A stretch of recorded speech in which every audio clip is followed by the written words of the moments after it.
Og áfram höldum við með föstudagsþáttinn og ætlum þessu næst að huga að hljómsveitinni Volta. Heimi Bjarni og Aðalsteinn, verið velkomnir. Takk fyrir það. Það er að koma út plata, veist ekki? Jú, það er að koma út plata núna. Fyrsta breiðskífan okkar. Já. Það er bara alltaf að gerast. Loksins. Hvers konar hljómsveit er Volta? Það er svolítið erfitt að segja. Við erum áhrifum á mörgu, sko. Við erum svona kannski rock, pop, pínu svona og svona út í country kannski, þú veist. Það fer svona, já. Það er dálítið fjölbreytt hjá okkur. Já, mjög fjölbreytt. Við náttúrulega lögðum upp með þegar við byrjum stofnum hljómsveitina að það kæmi bara lög frá öllum sem er í bandinu og svo bara væri einhver svona samsuða af ýmsum stílum. Þannig að, en við erum svona kannski meira í rockinu, svona country kannski líka. Eru búin að hljóðrita mörg lög? Já, við erum að vinna núna, við erum búin að taka upp 2 lög sem eru nú þegar til, en núna erum við að vinna í 10 lögum og það verða 12 lög á plötunni. En að gefa út þessa tónlist, þetta er heljarinnar dæmi, það ekki bara? Jú. Þetta er það. Mikil prósess. Mikil prósess og þá má segja að þetta hafi farið svona, eins og Addi segir, hann er búinn að setja sálina sína í þetta svolítið, lögin sín. Og ég reyndar með aðeins eldri lög sem ég samdi fyrir mörgum árum síðan, sko. Og það er svona loksins að koma þeim út. En Addi er búinn að vera svona að vinna kannski, eða ekki í þessu núna. Jú, ég er bara, alltaf að vinna bara í frumsamdri tónlist. Leggja sálina í þetta, sko. Já, leggja hjartað í bleyti, sko. Hvernig farið þið að því að gefa út þessa plötu sem sagt svona fjárhagslega og bara markaðslega séð? Það er Carolina Fund. Við erum komin með síðu þar og það er alveg, okkur þætti mjög vænt það ef fólk myndi styrkja okkur í þessu. Þetta er náttúrulega mjög dýrt að taka upp plötu og þetta hefur gengið mjög vel hjá fólki sem hefur stofnað þarna verkefni inn og við þekkjum til hljómsveitar sem hefur, margar hljómsveitar sem hafa verið með verkefni þarna og það hefur yfirleitt gengið upp, sko. Það er svona 75% að ganga 100% upp af þeim sem að fara í inn að pakka fjármögnunin. Ef að ég fer nú þá inn á Carolina Fund, hvað er það sem að mér stendur til boða þá með ég að styrkja ykkur? Já. Þú getur styrkt okkur bara og fengið ekki neitt, bara ánægjuna.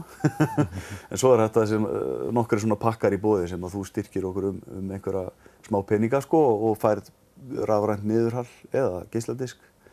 Og svo erum við náttúrulega að fara að halda útgáfu tónleika sem verða 3. febrúar á næsta ári í samkomuhúsinu og þar erum við líka að selja miða á þá tónleika, fínt í jólapakkan. Í gegnum þetta einmitt. Og svo er einmitt þú að kaupa geisladiskinn fyrirfram. Þú bara kaupir hann í rauninni áður en hann er hljóðritaður. Hann er náttúrulega í vinnslu núna. Já. Þannig að þetta er dálítið sniðugt að fólk er rauninni búið að kaupa diskinn fyrirfram. Já, og það er hann svo afhendan bara þegar verkið er til. Já. Það eru fjölmargir listamenn sem að fara einmitt þessa leið í fjármögnun. Já.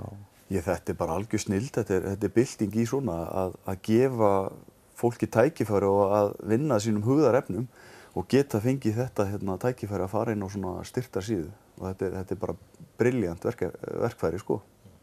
En svona næstu vikur hjá ykkur, ég fara þá í að hljóðrita og svona bara koma ykkur á framfæri? Já, það er bara alveg svoleiðis. Við erum bara á fullu í hljóðveri og vinna að ýmsum málum varðandi svona markaðsmál og annað. Það er einmitt stúdíóhelgi framundan núna. Já, það er helgi. En við ætlum einmitt að horfa á eitt myndband sem að þið eru nú þegar búin að gefa út. Lagið heitir Á nýjum stað, hvað fjallar það?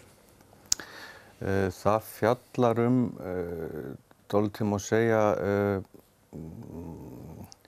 þegar að fólk er komið á ákveðinn stað kannski og vill síðan aðeins bara fara aftur tilbaka í ræturnar og snúa aðeins við og setjast niður og slappa af kannski og huga því sem að líta aðeins inn á við.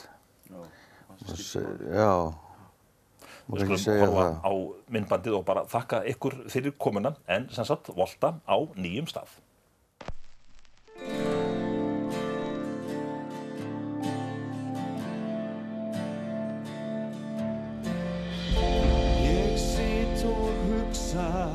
Í borgarni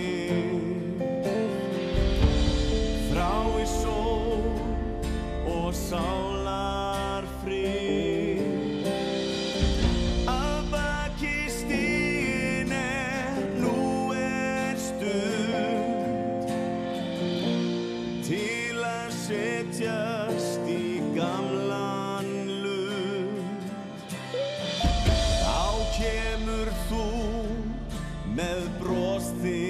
fjall